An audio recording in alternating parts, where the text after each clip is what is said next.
Hey friend, Chris Vandeviver here from WhyLogicProRules.com, the website that helps you get the most you can out of Apple's Logic Pro 10. Today in our 30-day series, let's dig into the Loops library in Apple Loops. The Loops library is a humongous resource available to you, and it's amazing how much you get because there are tens of thousands of loops, one-shots, sound effects, jingles for you to use in your own projects, and they're completely royalty-free. You don't owe Apple anything for using these sounds. You just can't sell these loops as if you created your own loop library. But they're fair game for you to use in your own projects. You can build an entire arrangement around Apple Loops, or you could take a loop and resample it and create your own instrument with one.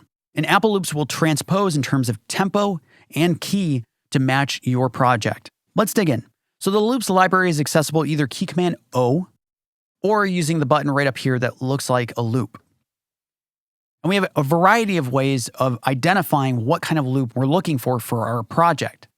We have 3 different tabs here, either instrument for choosing a particular instrument, and we have everything from drums to percussion, synths, xylophones, electric guitar, acoustic bass, whatever you might be thinking of. We have genre. So are you looking for something like future bass or Chinese traditional? And we have descriptors as well if you need to narrow down further. And just looking at the bottom here at the Apple Loops content, we have almost 26,000 items for us to use for our projects. That's just mind-boggling. And if you don't see this amount of content on your Mac system, most likely you need to go up to Logic Pro 10, Sound Library, and to download all available sounds, or you can open the Sound Library Manager and cherry pick what it is that you want to download for your system. And we can see here there's a category for Apple Loops. Cool. Beyond that, we can either choose the scale for an Apple Loop, so minor or major, neither or both, time signature, and we can also choose what kind of loop are you looking for. Are you looking for an audio loop or a software instrument loop, pattern or drummer? And it can be very interesting to pick apart the software instrument loops, the pattern loops. If you take a listen to some of the string loops that are based on Studio Strings or some of the new step patterns, it's just amazing to be able to pick it apart and see what kind of processing went into it. How did they structure the performance? It's just amazing. And we can also organize based on name, beats, if you've liked any of the loops and you want to remember that for the future, tempo or key. So if we organize by key here, just by clicking on the heading, now the Apple Loops are organized starting from no key, so sound effects, drum hits probably, and starts working its way down from C to D, so on and so forth. Or you can adjust by tempo. And it works in either an ascending or descending order. So click on it again to go in the other direction. We're going to focus on name for now.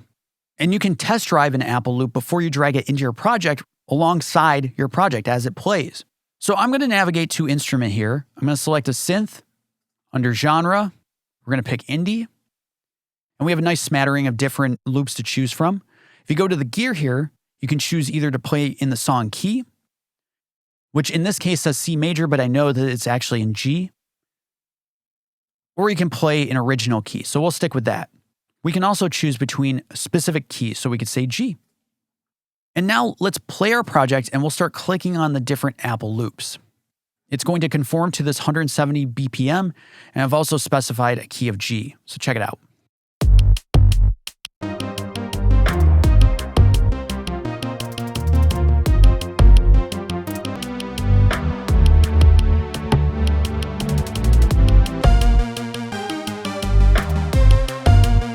Cool, but I know I like this windmill synth here, so check it out.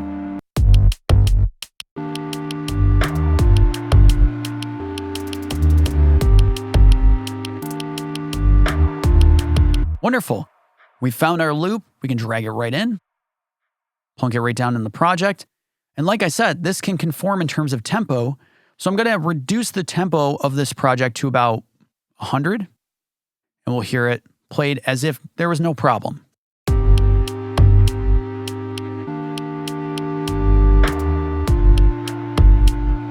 Awesome. Heading back to the loop library, I think it's very interesting when you start to bring in different types of loops and not just an audio loop. Let's hone in on some software instrument loops, and we'll cancel all these selections that I've chosen. And let's just pick, once again, we'll pick a synth just to make it interesting. And let's hear just any of this. Cool. Let's bring this into the project. And just like that, we have an instrument plus the plugins, plus any routing if there was routing. And if we zoom in here, we can select the loop, pop it open in the piano roll so we can see what kind of performance this is. And additionally, if there are multiple loops in sort of a loop pack, so to speak, you can choose between those different loops right within the left-hand corner here. So we can choose between balancing act 1 or 2. And it switches seamlessly. The same can be said for audio loops. So let's select an audio loop. And we can see there are 3 here. So I'm just going to drag this into the project and we'll drag it there. And we can adjust between these 3. What's also interesting is that you can actually drag different software instruments or pattern loops onto an audio track, and those loops will turn into audio loops. Check it out. Let's take this loop right here, drag it onto this audio track, and just created an audio loop, including all the audio effects routing burned into this audio file. If we loop it and solo it,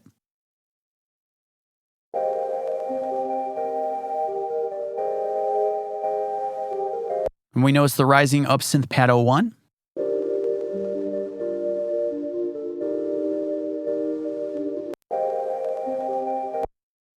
And the only difference is just the key. And if we go here, once again, we can choose between the different loops, regardless of the fact that it's now an audio loop. This is what I find so amazing about Apple Loops. And in fact, I went ahead and dragged in a step sequencer loop called the Ride Heartbeat 01. And it's a drum kit designer loop. It has some plugins, has some routing. This all came with the loop when I imported it. If we open the step sequencer, check it out. There's a lot going on.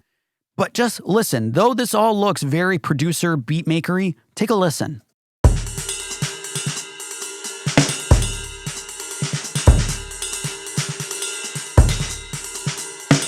This is amazing. And you would think this is all very futuristic producer type of activity, but this really proves how much versatility there is for anybody using Apple Loops or also the step sequencer, even though we're not covering it in this video. Cool. Now, how do you save your own Apple Loops? Because that is very important, right?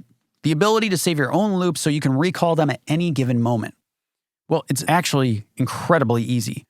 I'm going to hone in on my bass loop here. Take again a quick listen.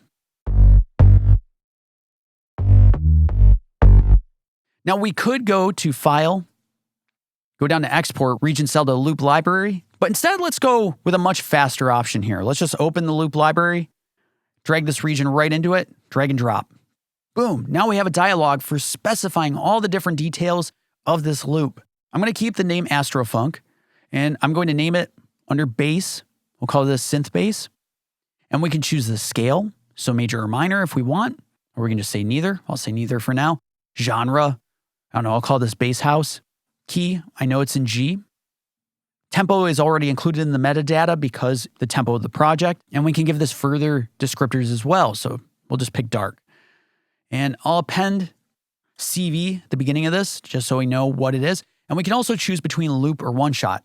The difference between a loop and a one shot is that a loop is going to conform in terms of tempo and pitch to projects, where a one shot, think of like a snare hit. You don't necessarily want your snare hit to be changing in terms of pitch and time. You want that snare hit to resolve in its natural way at its natural pitch. And so you don't want these details kind of like messing with the inherent value of that drum hit or sound effect. For now, we're just going to create a loop. We'll create, and now it's going to bounce it in place, but check it out. It looks like it bounced in place, but if we now search for CV, and we just got to clear some of this stuff out, so CV again, and just make sure to include all loops. Boom, CV Astrofunk. So if we bring this in, check it out. Drag and drop, and we have the whole channel strip plus the piano roll performance. Drag and drop once again right in the project, or drag and drop onto an audio track. And boom, now it's an audio track. Wonderful. Now remember when I mentioned one shots, there's a particular detail when it comes to Apple Loops that's very important to be cognizant of. In this case, I'm going to pick this typewriter sound, but I'm going to split the region right about like there. Split it, let's drag this in. And you can see here that this time around, we're not given the option of loop or one shot. It's just going to be a one shot. And that's because the loop itself doesn't resolve on a major bar beat. And thus it can't be looped in a nice and tidy manner for your projects. So if we cancel out of this, and let's kind of backtrack here. And if we just split it there, drag and drop. Now again, we have loop or one shot. So just keep that in mind that sometimes you may see that you are only offered the option of one shot, and that's because the region itself doesn't tidally lock into a bar or a beat in your project. And the last piece of the puzzle is untagged loops. Maybe you have a set of samples or loops from a sample pack that you want to be able to use within the loop library, but you don't want to go through all the effort of creating metadata for them. You just want to drag and drop them. No problem. Let's go to the Finder. I've bounced a couple of these out, and let's just drag them into the loop library. Boom. We can add these to untagged loops, which means that if these audio files have a constant tempo and they start on a downbeat and on a beat, they will adapt to the project tempo when previewed or added to a project. So let's just add this. And now we have a folder called user loops. And this includes those audio files that I just dragged in. And they're in this untagged loops tab that has been created. And if we go into the project browser, we can see here we have a button for our untagged loops or user loops. There's really so much versatility in the Apple Loop library and Apple Loops. We haven't even dug into creating your own sampler instruments based on loops, slicing them up, creating entirely new ideas from existing ideas. It's just awesome. And with tens of thousands of samples and loops for you to use in your projects, I mean, how much money would you have to spend with a third-party company to enjoy that much audio material and software instruments that are just already plugged into Logic? So I hope that was helpful for you. If it was, as always, I highly suggest subscribing to the YouTube channel, Why Logic Pro Rules, or subscribing on the website itself, whylogicprorules.com. Every week, I'm posting new emails, videos, and posts to help you get the most you can out of Apple's Logic Pro 10. Thanks so much. I'll see you tomorrow in the next video.